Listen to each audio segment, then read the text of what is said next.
I know some of you are here for that. So fingers crossed that we will not have that kind of luck and we'll be able to hear for the full hour. I'm going to ask my panelists to take the stage, and I'm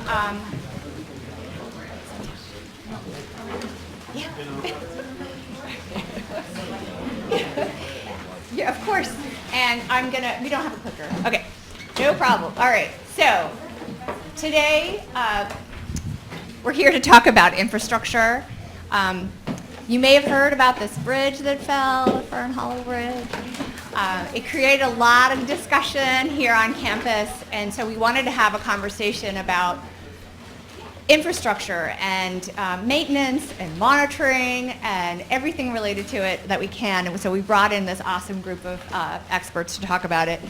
I'm going to do a quick introduction of Metro21.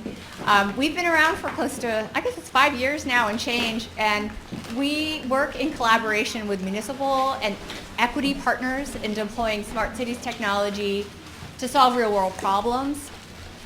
And sometimes it's messy and sticky, and sometimes I call it like a game of whack-a-mole. You hit one thing, you thought it was an issue about traffic signals, and then you realize it's actually about air quality and landslides.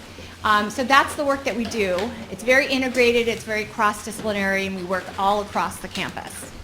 I'm going to give some background on infrastructure. I actually feel like giving the United States infrastructure a C- is being very generous. As you can see, we have challenges with respect to our water main breaks. I think that the statistic here is that we lose 1 billion of treated water every day in the U.S. Our public roadways need some help as well. And we have levees. And so a city of bridges like the city of Pittsburgh, that really impacts a lot of commerce and safety, and it's also an issue of equity. And speaking of that, it also impacts the ability to do transit and transit infrastructure. And so looks like there's a gap of at least, and this is why I had this number here. So there's a gap of $2.6 trillion. Like if we wanted to fix everything that we could, it's almost $3 trillion. And the good news is that $1.2 trillion was signed into the infrastructure bill, right? And it's digital and physical infrastructure, but that's still less than a third of what's needed to fill the gap. We have some highlights here of what that money is going to go to. I have lots on the last page. I think we have all the links to where you can find out more. But it's really just a kind of a drop in the bucket in terms of what can be done. So we're going to talk today about what can be done to make those investments. And we have a great lineup of speakers. I'm going to go down the line here. Got Ben Schmidt, CEO of Robotics. Virtue Atensi, I'm butchering your last name, and I apologize, with the College of Engineering. Catherine Flanagan, also with the College of Engineering, and Sebastian Scher, who is BASTI for short, College of Engineering. And so I think the next slide is BASTI, it is yours. So I think if he just, I don't know where Joy is. There you go. If he just clicks on it, will it activate? Okay. Okay. So I'm going to,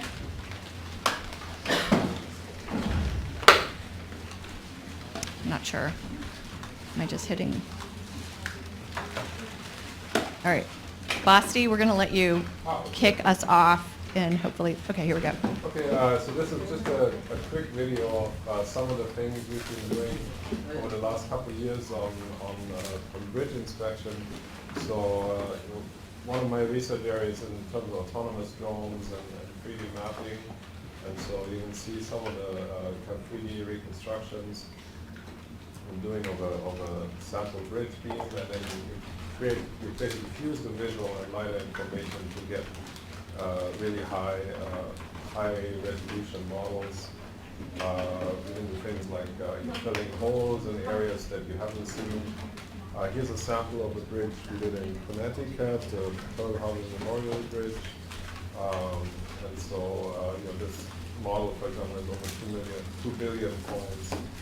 And then you can kind of see how that what it looks like and the level of detail that you can get. Okay, sure. Is your mic on? Yes. It is. Okay, I just Yeah. want to make sure everybody can hear you. Okay. And then here's a bridge in Japan, in the Fukushima robot test site. You can kind of get an idea of like this visual and also 3D map. I don't think the mic is working. Okay. Can you guys hear me? Yeah. Okay. Just gotta be closer. Then this is an example of the Charles Anderson Bridge, where we did some flight tests a couple of years ago, a project together with Bourdieu, where we basically flew under the bridge to, and the goal there is, trying to map the bridge and getting images on all of the various parts. Something else we've been looking at is this idea of contact inspection. So we're trying to measure thickness of the material, for example, steel or paint, by contacting. And the idea there is to have you develop a special drone that does not need to roll and pitch to be able to move forward, to move. So when you have a beam, then you can basically, when you have the sensor at the end, it doesn't have to, the sensor stays steady. Alright, that's great. What I realized is I need you to introduce yourself too. Besides all the great work you're doing, this is my first time doing. I really feel like this is my first time doing this in a long time. So I apologize if I'm rusty. So, can you tell us a little about yourself? And then Sure. I know you already showed your video, and I apologize. I was a little fast. And then we'll go to Virtue, and we'll go down the line. All right, thank you. So my name's Sebastian Chira, or Basti. I'm an associate research professor at Robotics. My area is mainly on terms of autonomous flying, and then we also do some off-road driving. So we do various things like we develop the systems as well as focus a lot on the mapping, perception, and planning. All right, great. I think Virtue, we're going to have you introduce. Is there a slide for Virtue? Okay. Does this work? I think I hear you. Okay. Hi everybody, this is Burcu Akıncı. I'm a faculty member in Civil and Environmental Engineering Department. My video did not work. It would have been cool because I was just going to follow his video as with my video. But the story is that he works on collecting data, I work on crunching the data and making it useful for civil engineers. There's a weird thing happening here. Oh, sorry. Is yours open? Maybe You turn it on. I apologize. This is going to be, yeah, we're all rusty here, okay. Sorry. So I work on, still, okay. I think that would be the best. Yeah. Now, is that better? Is it on? Can you hear? Okay, alrighty. Let's continue. So I'm a civil engineer in heart and in genes.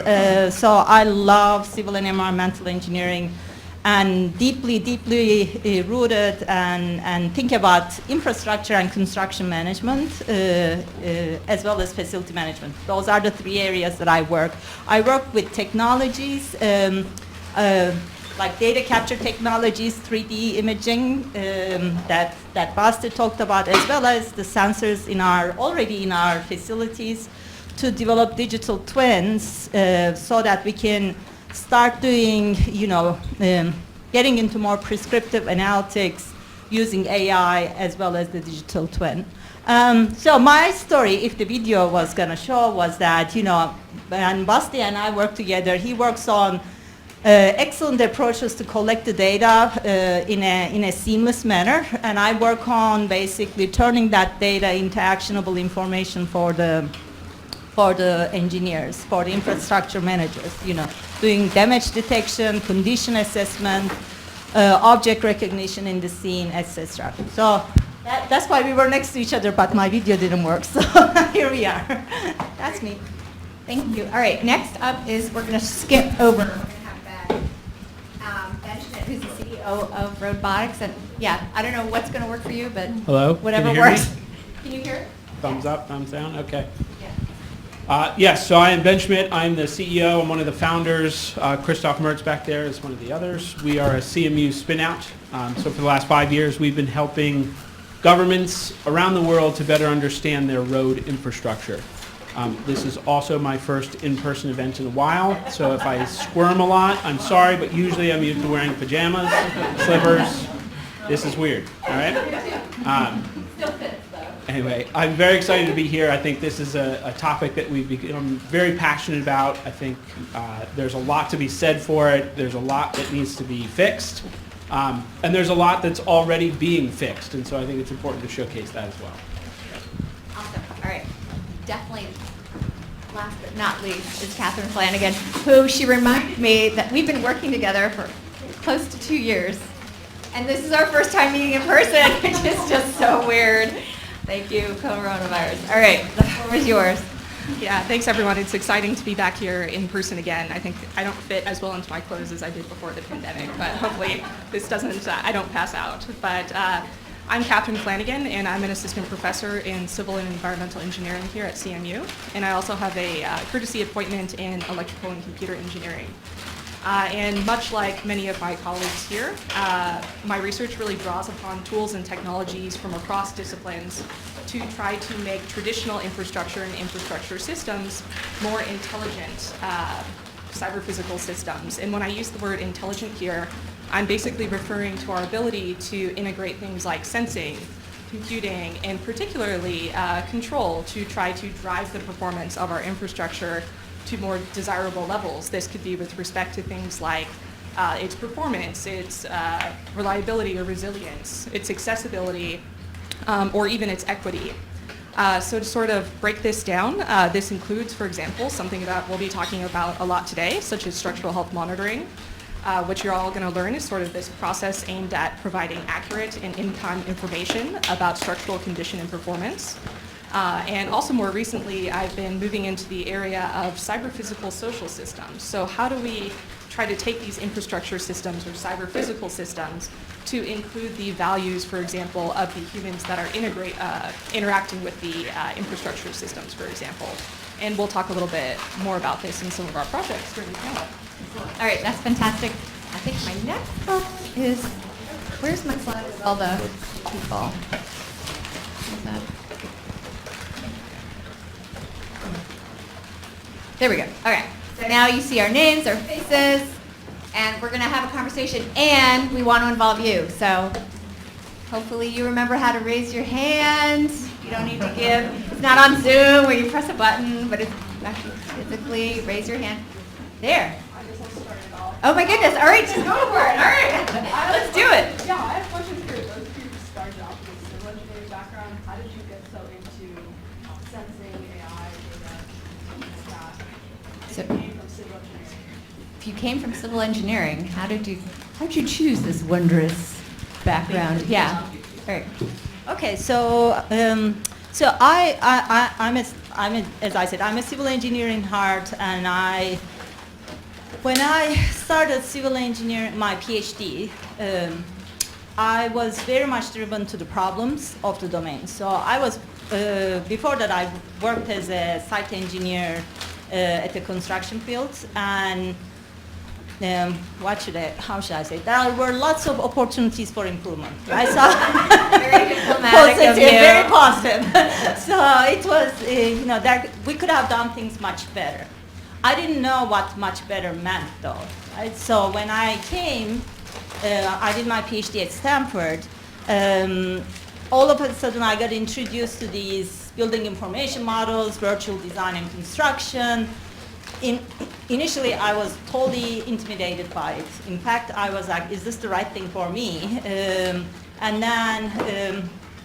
But once I started seeing the applications of it, then my vision grew. So that's where I kind of follow. When I talk about my past history, I say I fell in love with virtual design and construction at Stanford. I came here 22 years ago, almost 22 years ago at Carnegie Mellon. And then all of a sudden I heard about these sensors, these laser scanners out there and stuff. So with that I started combining those technologies. So it wasn't like I was technology driven, I was very problem driven. To this day I am very problem driven. It's just the approaches, the technological stuff comes to address the problem. Any other thoughts from an engineer? Yeah, sure. I'll give my perspective as well. So I started out as a traditional civil and environmental engineer in my undergrad. I think what started to really change my perspective was that I was losing a little bit of interest in CEE when I was always thinking of these problems as being very static and design-based. Structural health monitoring through research opportunity was sort of my first introduction into learning about what technologies could be potentially used to push the boundaries of our field. And with these technologies and starting to go to lectures and seeing how people were changing the field, it felt just as much like computer science or electrical engineering as a very evolving field. And sort of gaining the skills to be able to push that boundary was really fascinating to me. And I think the thing that kind of solidified my interest in kind of combining these different fields, particularly electrical and computer engineering with civil engineering, was starting to understand was that these civil infrastructure systems, for example, like Karen mentioned, they're not always equitable. There's a lot of things that we're learning about them that divide communities, for example. We have a lot of community members who don't have data or information to be able to say, hey, this infrastructure or environmental system is not operating how it should. In fact, it might be even hurting me.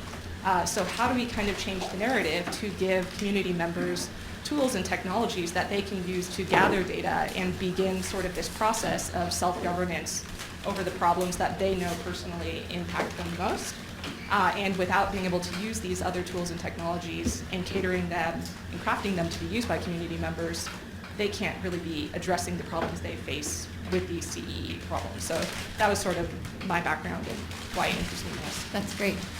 Lasta, did you want to add anything? You don't have to. I think I came from the opposite side. Yeah, okay, good. Well, that's good. That's important. Lots of technology, and I think Did you talk about that too? Because I'm from the same time. Can you hear I mean, us? I think I'm also.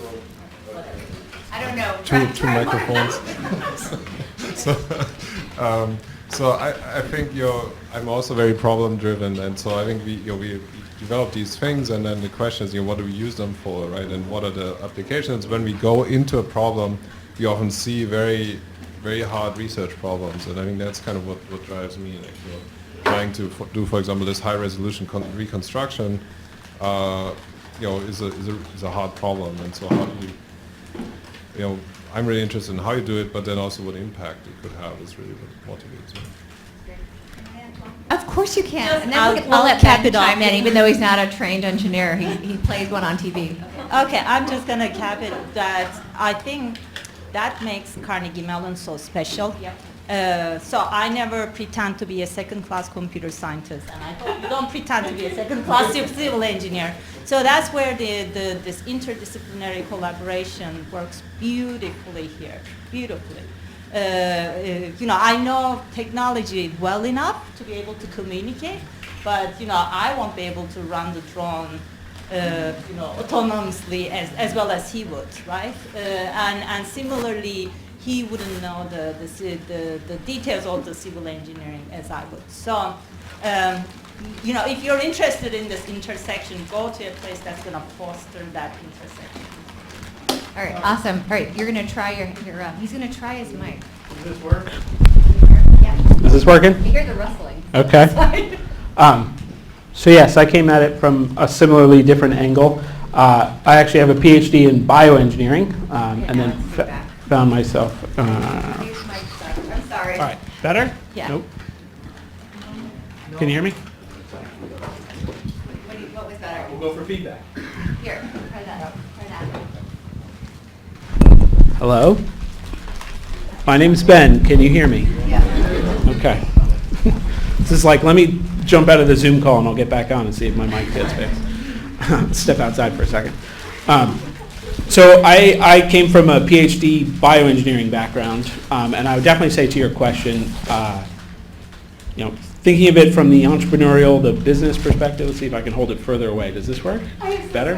At some point the gain is going to get correct. But I believe that there's like a really interesting path towards using engineering, technology, whatever you want from one discipline and trying to translate it into another discipline. I think oftentimes I am not a civil engineer. I work with a lot of civil engineers. Our customers are civil engineers. And this is by no way sort of a commentary on civil engineering, but like often there are problems that the solution is staring you in the face, but you can't see it because this is how we've done it for 20 years, 30 years, 40 years. And so I think that translation capability is really the most important part, which is, I think everybody said it, problem focused. Who cares what the problem's domain is, if it's in bio or energy or civil engineering or infrastructure? Doesn't matter. Like most of the solutions fit a mold, and it's really just a matter of saying like, oh, we've seen that problem before over there, and here's how we solved it, and then moving that from one area to the next. I think that that's the fastest and easiest way to make really transformative, innovative advances in any field, is sort of that quick translation. Somebody's already solved most of these problems. We just don't know about it in this field yet. That's my take. I love it. All right, so I welcome more interaction from the audience. Oh my God, Chris Hendrickson. All right, here we go. It's started. It's on. Here comes the microphone. Hopefully it works.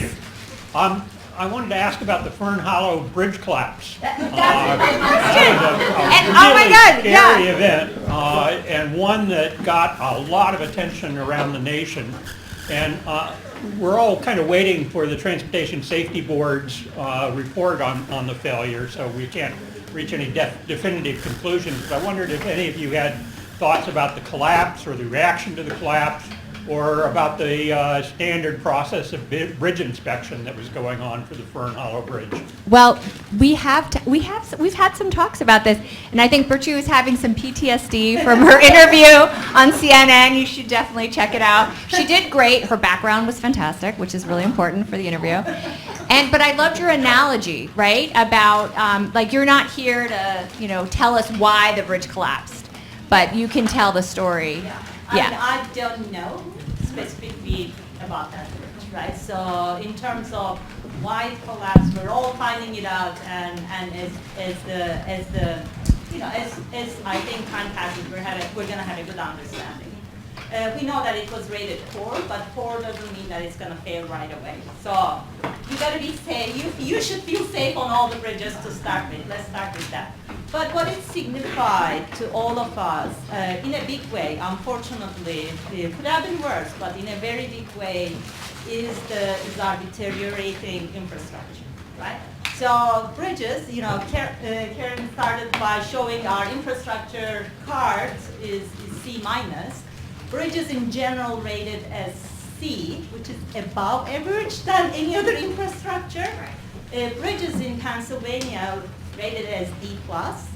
There are 617,000 bridges, right, in the whole U.S., about that much. And about 40%, 42% of it is more than 50 years old. And why do we care at that 50-year age? The service life. So as engineers, when we design a bridge, we design for a service life of n number of years, and that's typically 50. Not always, but typically 50. So what does this tell us, right? So we have an old, aging infrastructure, and on top of that, because we had all these budgets, we also talked about the budget cuts. With the budget cuts, we didn't maintain it well, right? So we continue to defer the maintenance until something urgent happens, and then we pay attention to that particular infrastructure. So with that, think about the fact that you don't put oil in your car, it's going to break some big way at some point in time, right? So we have been having these deferred maintenance because of the budget issue. So the situation, the fact of life in our world is that, we have aging infrastructure, deferred maintenance, already puts the infrastructure in a challenging situation. So on top of that, add two more things. So there are urbanization, and a big stressor to the infrastructure. So Pittsburgh wasn't like this 50 years ago, right? So there's an increased influx of folks into the cities. So all of a sudden, these bridges need to carry much more traffic load. The trucks got bigger. The loads, that the trucks carry got bigger. So there's an increasing stressor around that. On top of that, and the changes that we're seeing in the climate, really extreme events, happening much more frequently, and the bridges need to resist all of them, right? The rain falls and the snow and high wind conditions, etc. So, good thing we have safety factors already embedded in them, so, but we got to pay attention, right? So this particular infrastructure bill will help us get towards it. We're not going to get quite where we want to be, but it's a great start. But we got to kind of go back and clear up our backlog of all the deferred maintenance. Not only that, but get our bridges and all our infrastructure up to more modern life and what they expect to kind of serve in the current state of where we are in terms of urbanization and climate change. And again, I want to highlight that according to ASCE, bridges are not the worst. In fact, when you look at the drinking water, it's E+. Wastewater is E+. Railroads are better. They're, I think, rated B. But everything else is below average. So just wanted to put that That's for me? It's actually perfect timing because Okay. you're going to talk about robotics and how it can help fulfill some of the things that Bertrand just laid out. Got it. So I think it's a very good question. I think it always prompts the, yes, am I going to fall down the next bridge kind of question. To me, the biggest one here, and we've seen this kind of front line with robotics as we've sort of worked with governments, is that this is really a problem with psychology, right? So we love building new bridges. When they say that there's $1 billion, whatever, grant, et cetera, that the federal government just came in and built a brand new, wonderful bridge, everyone's excited, it's really cool, there's an opening ceremony, it's covered in the press, that's fantastic, right? On the opposite end of the spectrum, a bridge falls down. It's also covered in the press, everyone's interested. We were just chatting before about how we all tried to get to go see it, right? Like, this is really exciting. And then the Highland Park Bridge has maintenance on it right now. And I got stuck in traffic. I hate traffic. I hate it when they repair my bridge, right? So like all of that sort of conspires to this opportunity where that's not going to be how we solve this. Now, I do think one of the themes that we have here is that our policymakers, our politicians, et cetera, are generally following the same playbook. Cool things get more funding, emergencies get more funding. Maintenance is kind of this like, oh crap, I don't want to get in trouble by pissing everyone off by having some traffic. When you have a data-driven approach though, that's where you can start to change it, right? Where if we have better data and we have ways of transforming data into these are the best decisions, like optimally the best decisions we can make, that makes it a lot easier for us all to say, oh, okay, I will accept a little bit of traffic. This is the thing that is the best for it. But I think when we all get stuck in traffic and we're sort of sitting there and saying, why is this taking 12 months or 18 months? We're sort of questioning whether or not this was a right choice. Not because, it's just psychology. It has nothing to do with data, mostly because there's not much data. I guess the last comment I would make is like the ASCE program for rating roads. I mean, seriously, we have 300 different customers around the world. I've probably personally talked to 200 of those. Not one of them understands what the condition of their roads are before they use robotics. So where's the report card coming from? We do not have data. We don't have really hard data about most of our infrastructure. We have samples. We have pieces of data that suggest a trend, which is what we all confirm in our own experience. Infrastructure is generally not great. Okay, but we need more data to move from this psychology reaction to something that's a little bit more fundamental.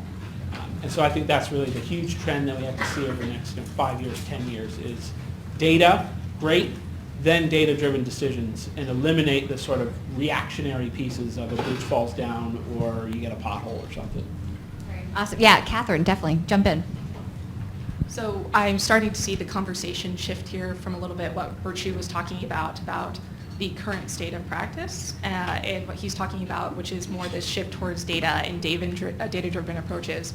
Based on the first question, I get a sense that maybe there's sort of a diverse audience here. So maybe before we move forward, just so you have an idea, this sort of typical state of practice for, basically rating all of our bridges is that once every 2 years, someone goes out in a bucket lift and goes around the entire bridge and visually inspects the bridge. that is the sort of the extent of how this is done today.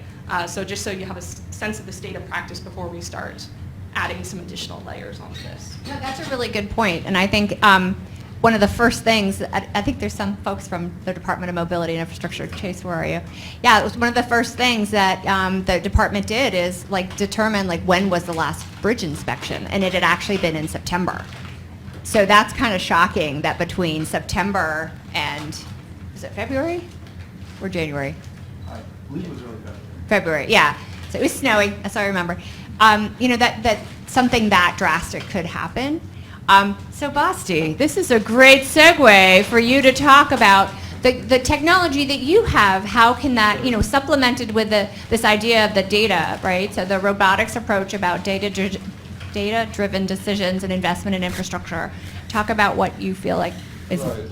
So I think one of the things that we try to do with a lot of the bridge inspection work we've been doing is to try and do this comprehensive modeling and analysis, which is often very difficult to do if you do it manually, right? You have a certain amount of time, you're going to focus on important parts, and there's not a way to do that comprehensively necessarily. And so in a time-efficient way. But if you have a drone, you can get many more viewpoints very quickly. And so that was kind of the motivation for a lot of the work we've been doing, and then also looking at things like my colleagues are looking at things like finite element modeling and meshing and crack detection to see, if you have some defects, how would that affect, do some finer grain analysis of what would that do in trying to figure out how you would do better load ratings or how you do better revisions on the life of these bridges. I think that's that's kind of the general theme, trying to get a little further there and having the idea of having a digital kind of 3D record of a bridge, right? Instead of having, and I think what Drew was trying to push that also is to say, instead of going for having annotating things on the plan, saying, okay, if you have a 3D model of the bridge and you have the associated data, you can do these temporal change tracking much more accurately, right? You see the picture from 2 years ago, you see the picture in the exact location now, and you can really see the differences very well. Right? You can do very good difference detection, which is not easily possible if you're by hand just taking pictures. So it's using autonomous technologies as well. And I Yes. think that's the piece that, Sure. so it's like robots are your friends, Yes. hand in hand, it can support the work Yes, of the and so the idea is, engineer. for example, if you're in a bucket truck, you'll have a couple of hours of a time window where you can Right. do things. And so, before you get into the bucket truck, you want to know, what are the places I really got to look at. And so if you have this pre-server with the drone where you don't have to shut down the bridge, you can potentially get another bridge in a day, because you can really focus on things that you might have had to take extra time to look at. All right. Oh yeah, please. How do you think about data security? Questions about data security. I don't. I mean, that is a problem, but it's, and I think that is a problem also, but that is something that, DOTs are worried about from the perspective of, people could exploit that information for nefarious purposes. From a research perspective, I don't worry that much.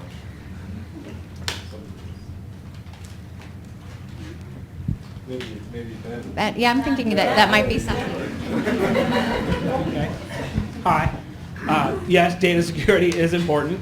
Nobody wants their data stolen. I'll caveat this. So for us in particular at Robotics, road data, not really a national security issue, mostly because you can walk around and get the same amount of information. We have been working with some water systems and things like that. Those become much more dangerous in the hands of sort of the wrong person. Kind of the fascinating twofold thing here is that nobody really has that information right now. So but that means we can't make decisions with it. But we also don't have a security vulnerability. So great. Because it's so disconnected. think Right, that's the nobody point. actually knows. Yeah, You can't my hack if there's no system to I hack. understand that, but we're on the precipice of being able to have it. So it seems if we fail to plan, we deserve every consequence we get. potentially, I suppose. I guess certainly security is something important. When we're building new tools or technologies, we're using all the standard sort of industry components of it, making sure there's secure passwords, all that kind of stuff. We're protecting it inside of our own servers. I mean, we're doing all the pieces that we need to be doing. I do think, though, that should not be the holdup. I would hope that that's not the holdup. My personal take is it would be much better to have all of the data from which we can make better decisions and then worry about the security problem versus pretending that the security problem should hold up us from wasting billions, from not understanding and letting bridges fall down. Yeah, great, thank you. And one thing to add on to answer your question, so I personally cannot answer that because I am not an expert in this, but just to let you know, there's a professor of civil and environmental engineering, Ping Bo Tong, and he's sort of new research area and focus related to this has been on specifically when we start using autonomous technologies in sensing and incorporating that data into the condition rating based sort of management systems. How do we do exactly what you're talking about? So I do not know enough about this to talk about it, but if you're more interested, Ping Bo Tong is someone who's directly addressing this question that you're talking about. And just to add on, like we have Scilab, we have Scilab, so we do have collaborations with the experts in cybersecurity, and then we have the edge computing expertise at the College of Computer Science, and I think the point is that the overlay of security can be done, but to Ben's point, it needs to be integrated, and it should not be a hindrance to ensuring that we have that. Whoops. All right. Just hung up on my kid, but I'm sure they're fine. Okay, great. Question for the audience. All right. I just want to ask you a simple question. So for the current dense reconstruction, so from your perspective, what will be the most difficult one? And this will be changing the digital twin market, or how can we get benefit from that? I could not hear that question. I'm so sorry. Do you mind? Is the mic on? It's on. Okay, just Hello? there you go. Okay, cool. perfect. So I have a simple question. So for the current dense reconstruction, what's the most difficult part in the current technology, and how we can use that thing to benefit the digital twin? Yeah. You're asking about integration of the technologies and Yeah, the yeah. challenges around it? Yes, yes. Thank Many. you. I'll start with that. And so maybe I'll just make a comment on the cybersecurity, and I'll come to that. So the good thing we don't have data is that when we have the data, we don't have to reinvent the cybersecurity stuff. It's already there, right? So some industries, when you're lagging, sometimes it's a blessing. We can jumpstart on the thinking on that and do it right from the get-go rather than learn along the way. In terms of technology integration, oh my God, many challenges. I'll categorize them as anywhere from the technologies, understanding the like what a laser scanner does and what's the point cloud, what type of data you're getting, to how do you interoperate in the data level, because we don't have a lot of standards there, and we don't have a lot of companies using those standards. And then, that's more on the technology data side of things. The overlay is to me, even more challenging is around the contractual agreements and culture. So we are a fragmented industry. We are very risk averse. We don't want to share anything, rightfully so, because more we share, that's our knowledge. And with that, it's a huge cultural change, and the current contractual agreements do not allow us to do partnerships as much as we could. So that's, to me, even bigger kind of issue than the technology. We can solve the technological issues, but that contractual behavior. And policy. I think that's the Policy, piece of it exactly. that's actually I want to make a transition and talk about the role of Can I government. say a lot Yeah, to the yeah, please. policies? So just so you know, so when we started this research, with the drone, we had the vision of, sending the drone and then it's going to come back, we're going to have data and everything will be virtual. Well, guess what? The specifications, inspection specifications require inspectors touching the bridge. So you will never, it's never going to be fully autonomous. But then, why are they touching the bridge, right? Why do they need to touch the bridge, right? So there are all these questions that we also need to ask about the current standards because they were specified based on a certain thinking or certain approach that existed maybe decades ago, and things are changing. Absolutely, absolutely. All right, did you want to add to that? Or I'm just telling one Okay, other okay. story on, but yeah, go ahead. No. I would say the same thing. So, certainly we don't do the bridge inspection. I know of the regulation for that. They have to be able to touch the bridge. There's a similar sort of interesting, and I think everyone here, if you pay any Pennsylvania taxes, a little bit inciting. But so PennDOT, every single DOT is required to report back to the federal government the current status of their roads. And more or less the regulations are written in such a way that it requires this $1 million van, right? So it's got LiDAR sensors, a downward-facing camera, et cetera. They go and do the entire interstate system across the entire United States every year, report that information back to the federal government. It's kind of a mandate for receiving their funds. So this has kept Roadbotics from being able to work with the DOT at that level. Now the really fascinating part is if you talk to a state DOT, like the central office, the ones who make these decisions, they'll tell you, we've already got this handled. We do our inspections, we have all the data. Well, then you investigate a little bit further and you find out that it takes 9 months to get the information back. So they'll collect the data at the end of the summer, and then the following summer, they get the information and they can start making decisions. So whoops, number one. Whoops number two is that when you go to the district offices of a DOT, so the people that are actually out on the street shoveling concrete, shoveling asphalt, not concrete, but asphalt, filling potholes, all that kind of stuff. So the district, the people who actually do the work, you ask them, hey, you got a budget this year from the central office. How did you decide which roads you should work on? And they will tell you. Well, they jump in a truck, drive around, take some notes, make decisions, and then do it that way. Like, well, where's all that fancy data that you guys collect every year and spend several $1 million each DOT to get it every year? Oh, I've never seen that. It's like, makes sense. That's my terrible story. Okay. Okay, let's go to the audience. All right, another question. Go for it. You got a mic right there. Okay.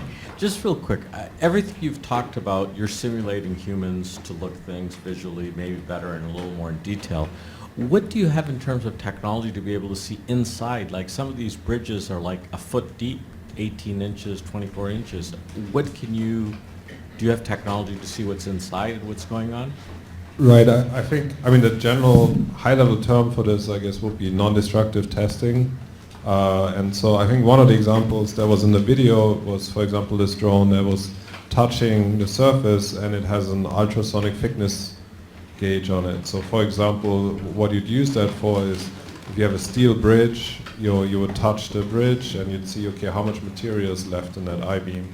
But there are other things like ground penetrating radar that would do more on the surface, not on the drone. But there are other tests that you can do, and then some of the things are more indirect, like you do, for example, you can use thermal cameras a certain time of the day to see things like water ingress, or you just look for discoloration, basically, for concrete, I guess.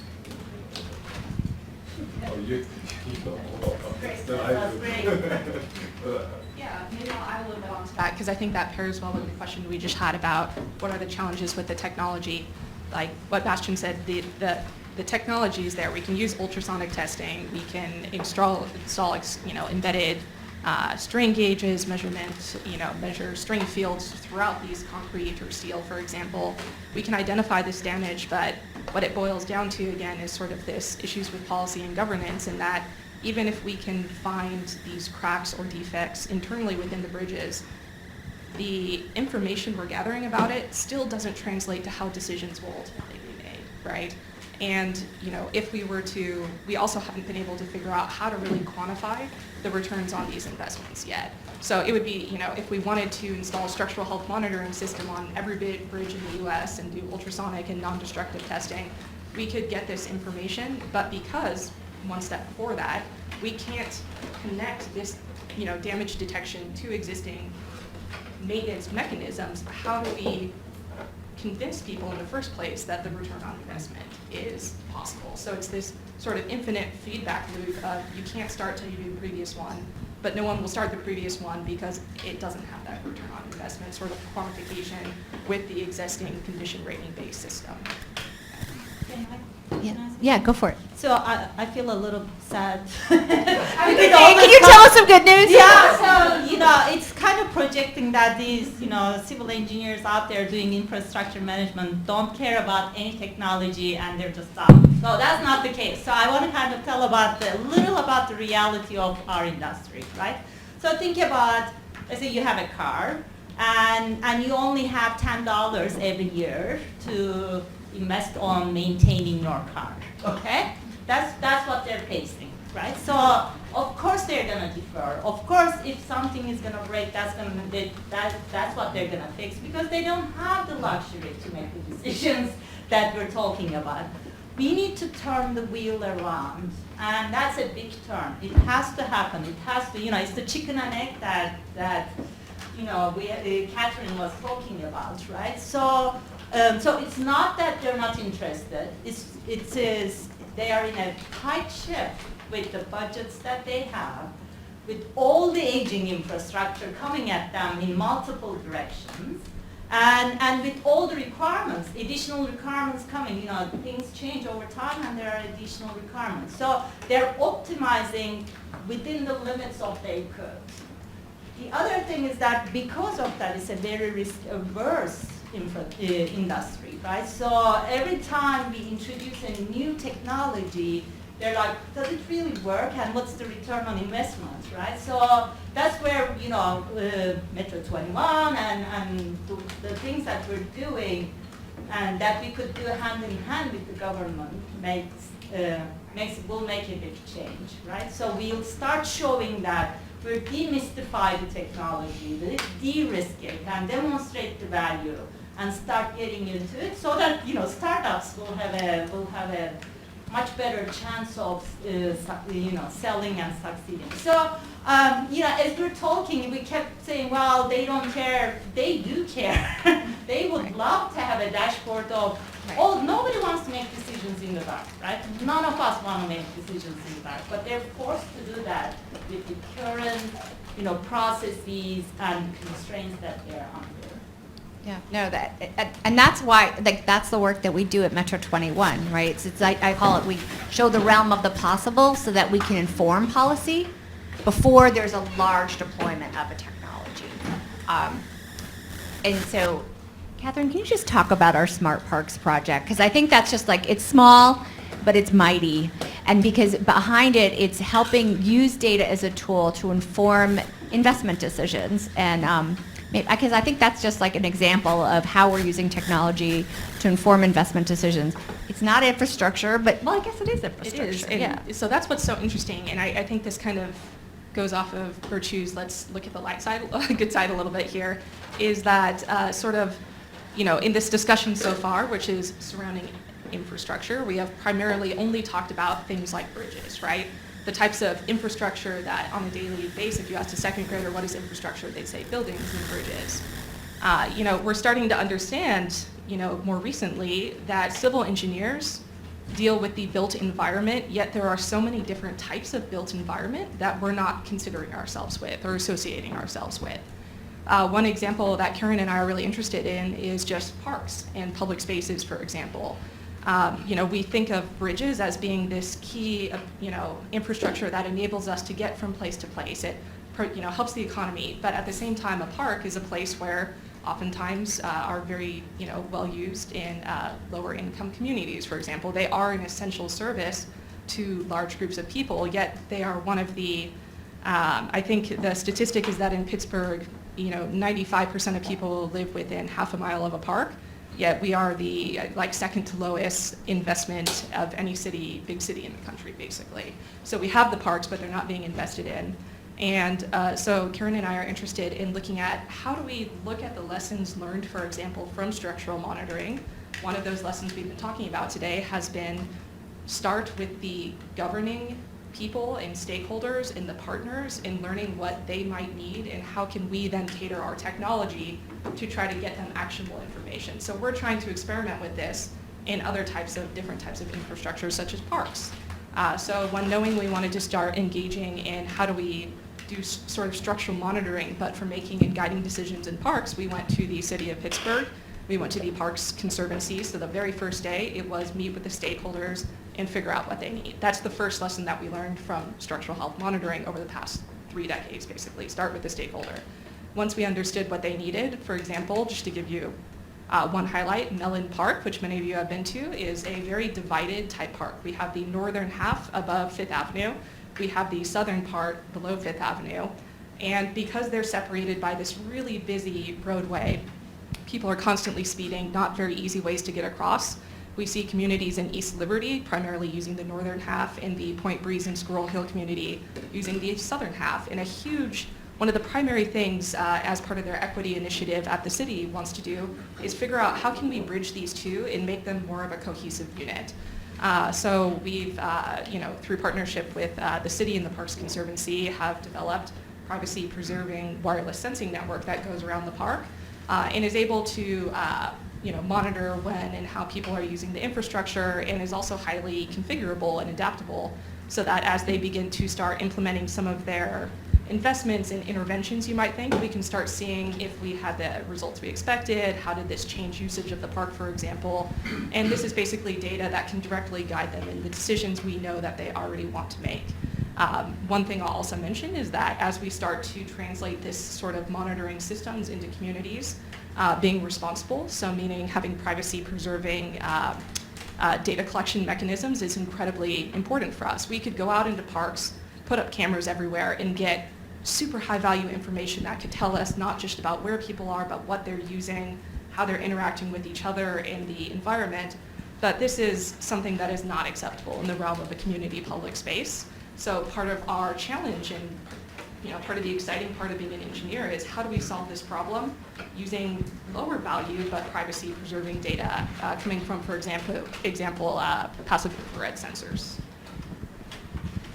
Perfect. All right, that was great. Yeah, so I'm really excited about that project, and we're going to be, we'll have more to come on that one. I think there was somebody had a hand over here. Was there a hand? Here. Oh, wait.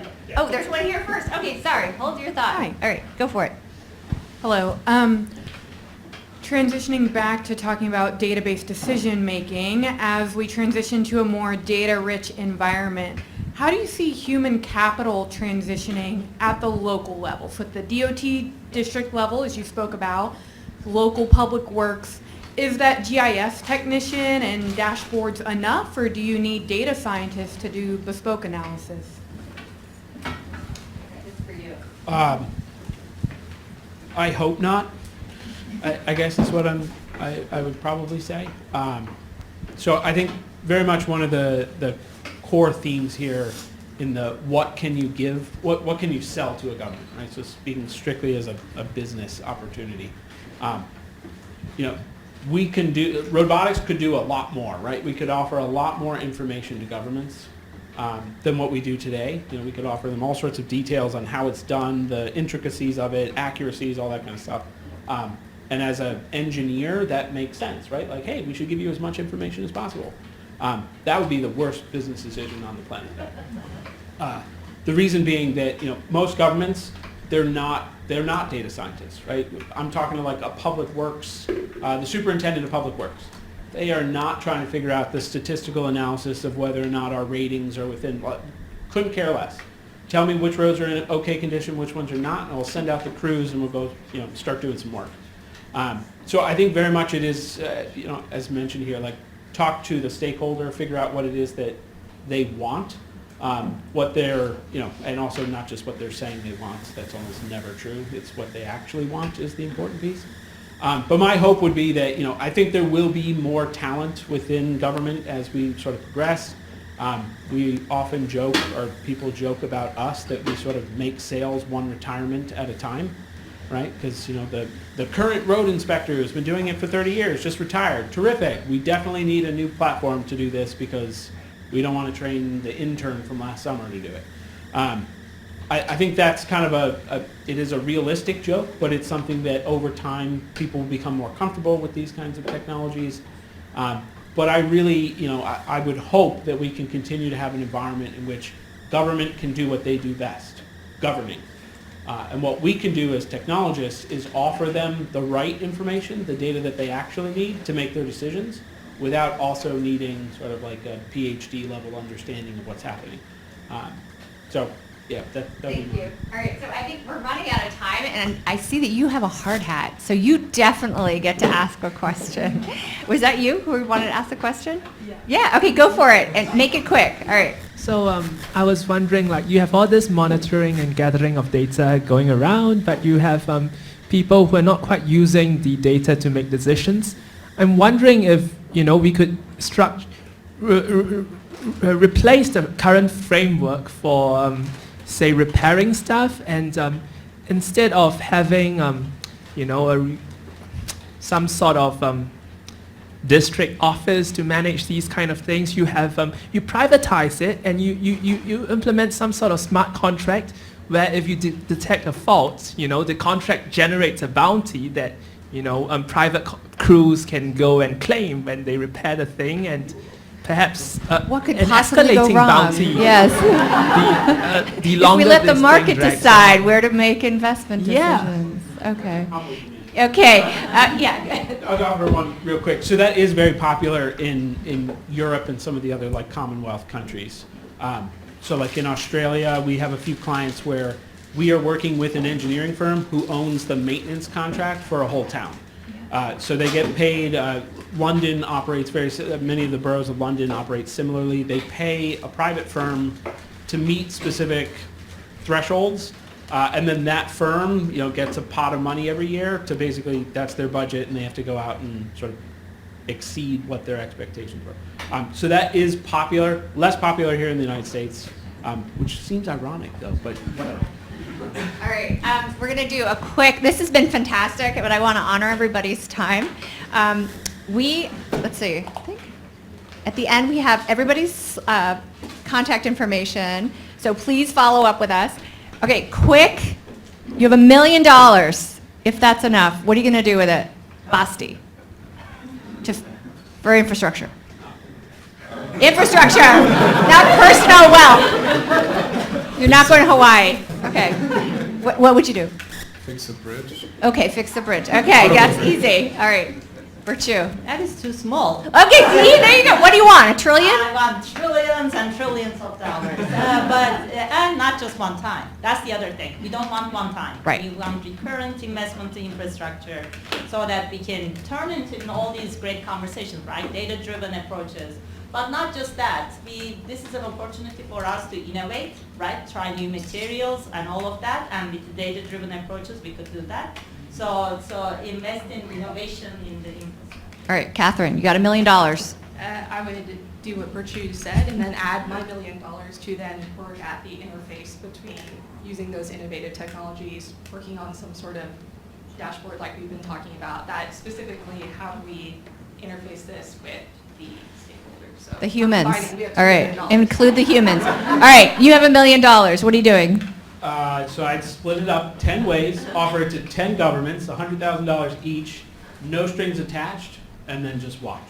What do they do with it? That will teach you so much. I don't know.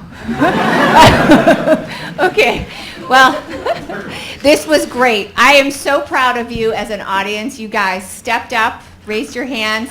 This is much better than Zoom, I gotta say. So thank you for joining us, and hopefully we'll do this again soon. All right.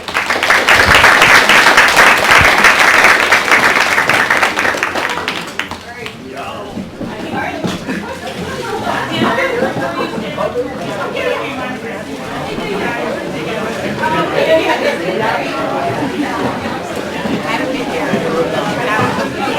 here.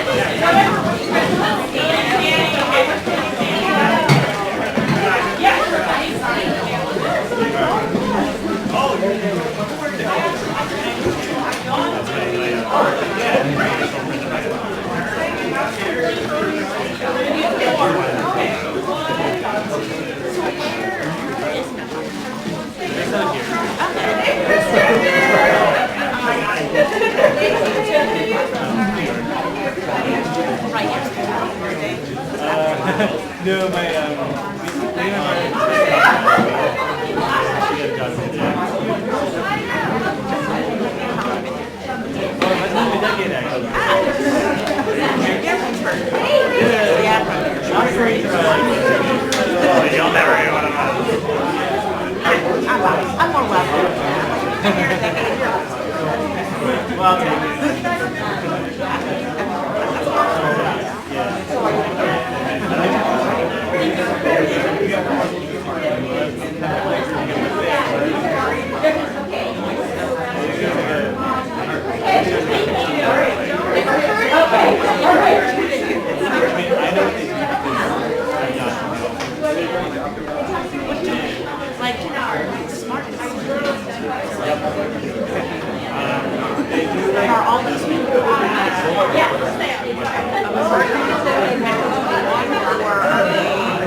I'm more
Yeah.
They're startups. They don't really know what they're doing.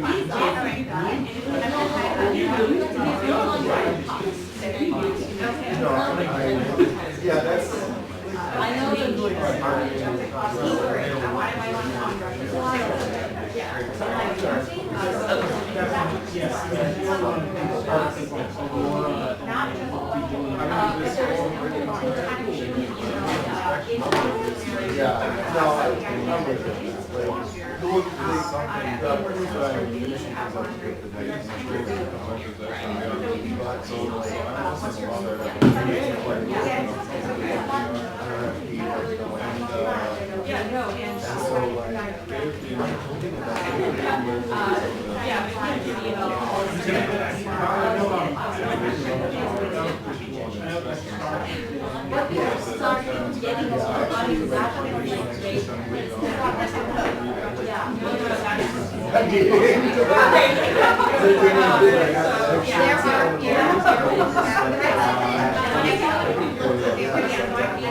I've had like high complete ADHD.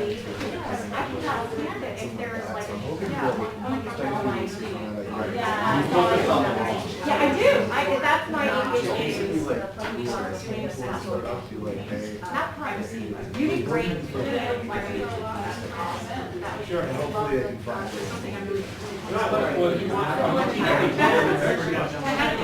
Oh, yeah.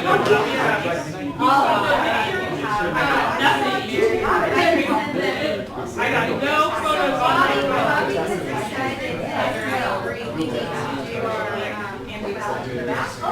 Thanks so much.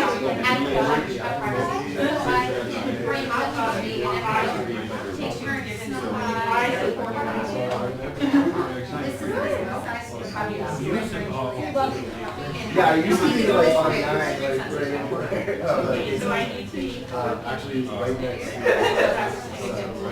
We have some leftovers if anybody wants a second lunch.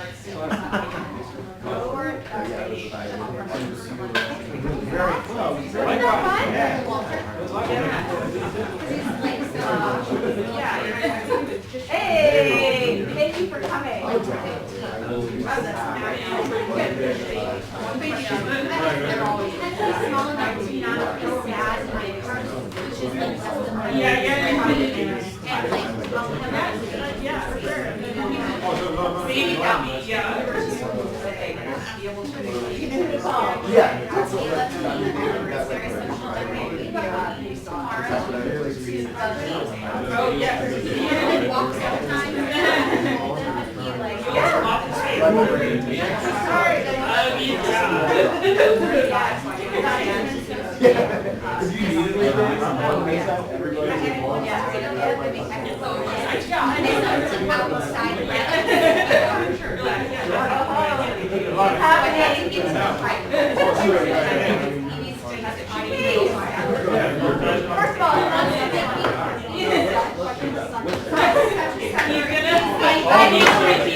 So he's the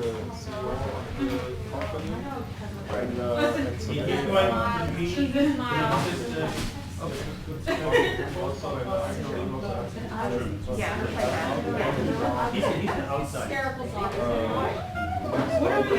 of the company. Anyway, is this your first response? I'm sorry. And my first action item is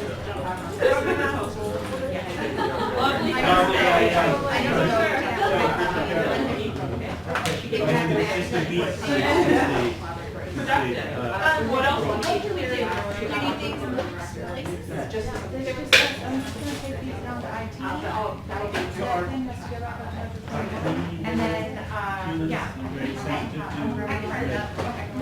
But then I want So we'll have two time let's do it. Yes. And then the second one is my in-law watch him. And my father-in-law. Thank you. Thanks so much.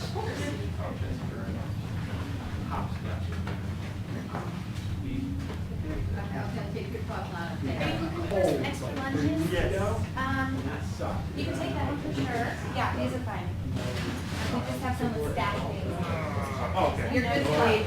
Yeah, go upstairs. Are you going to come downstairs? All right, what do you think? So this is Who am I not carrying? going to be What am I doing? vegetarian, but it seems like none of the ones that Oh, okay. Have you eaten? So yeah, it's a salad, but it's not downstairs. on it probably. Yes, you had to wash the baby. Grab it. And then it comes out. The baby. Yeah. Right back. But we never got it. We never got it. Okay. That it? Yeah. Yeah, my whole family got COVID. I'll run this up. Okay. We did it. We did it. It plays good. You also asked the doctor and I said, kids, they get Is the office locked yet? less, I have no idea. Bobby had the keys. Yes, I think the I less. don't know about me when it's back. Oh, that's interesting. You went with the keys upstairs, which is my. Weird stuff. Sorry. Yeah. All good. Thank you guys. Of course. Photos. Yes, I will have them by tonight. All right, I'm going. I was going, but I was saying I got the only thing. Yeah. But it is more socially acceptable. Alrighty, That is true. It would have been like. Yeah, I'm out next week. Okay. Sometimes Okay. Asian Okay. people, like, Yes, the family. Thank Okay. you. Yeah. Oh, you're welcome. I do hope it has changed the, like, work culture. Hey, it's great to see you. I just gotta run. I'm Sam. I'm with Ben. Yeah. Yes. Nice to meet you. Nice to meet you. Okay. All of our wonderful social friends. Yes. That's me. All right, good. And that's like, wait, would you mind if I grab a really quick picture? Oh, of course. Thank you so much. Yeah. Oh, I was thinking you can take them on. Infrastructure. Okay, perfect. Yeah, tag me. Thank you so much. where to find me. I will. Nice to see you. All right, Good seeing you. guys. Yes, thank you for the invite. Yeah, of course. Always.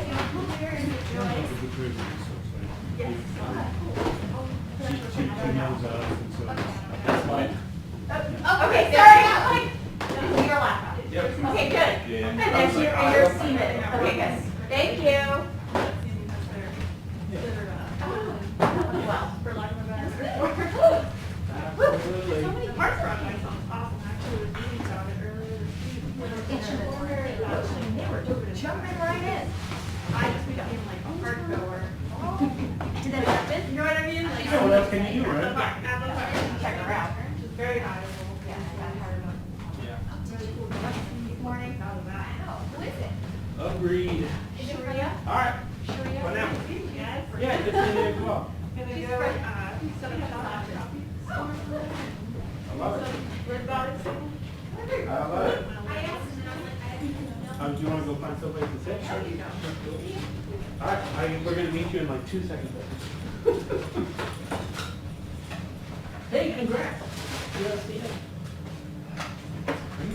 I mean, it's like, we're really just, Angel, Miguel, and me did that I together. just wanted to, we did the thing. Yeah, we did. Okay, see you again.